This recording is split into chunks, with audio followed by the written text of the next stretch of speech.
मैं अपने नित्य पार्षद जो बिल्कुल मेरे जैसे ही हैं श्री विश्वक्सेन जी महाराज को आपके गर्भ में भेज रहा हूं। वे आपके गर्भ में आएंगे और आप उनको स्वीकार कीजिएगा। गर्भ में श्री विश्वक्सेन जी आ गए, लेकिन इनका नाम सटकोप क्यों हुआ?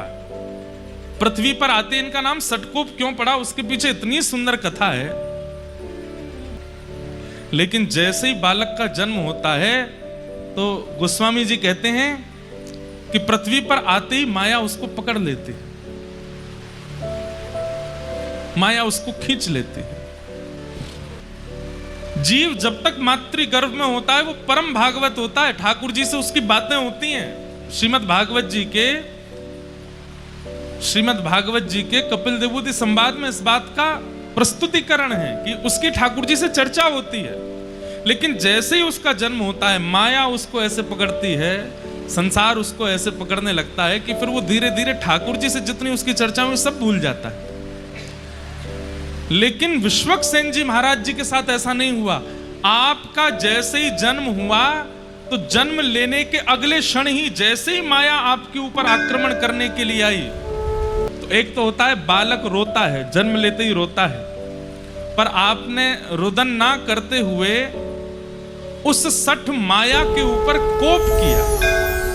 बालक जन्म लेते गुस्सा करता है, वो जन्म लेते क्रोध किया और माया को सतर्क कर दिया कि सावधान हो जाओ, मुझ पर आक्रमण मत करना, मेरे पास मत आना, मेरे समीप आने की कोई जरूरत नहीं है। तभी इनका नाम पड़ गया सठ कोप। सठ माया के ऊपर जिन्होंने कोप किया, ऐसे श्री सटकोप जी महाराज ये हमारे आचार्य चरण हुए। सटकोप जी का जन्म हुआ, पर जन्म लेते ही इन्होंने अपनी माता जी का दुग्धपान भी नहीं किया। 10 दिन तक दुग्धपान नहीं किया। और जब 10 दिन तक दुग्धपान नहीं किया तो माता जी पिताजी बड़े चिंतित हो गए।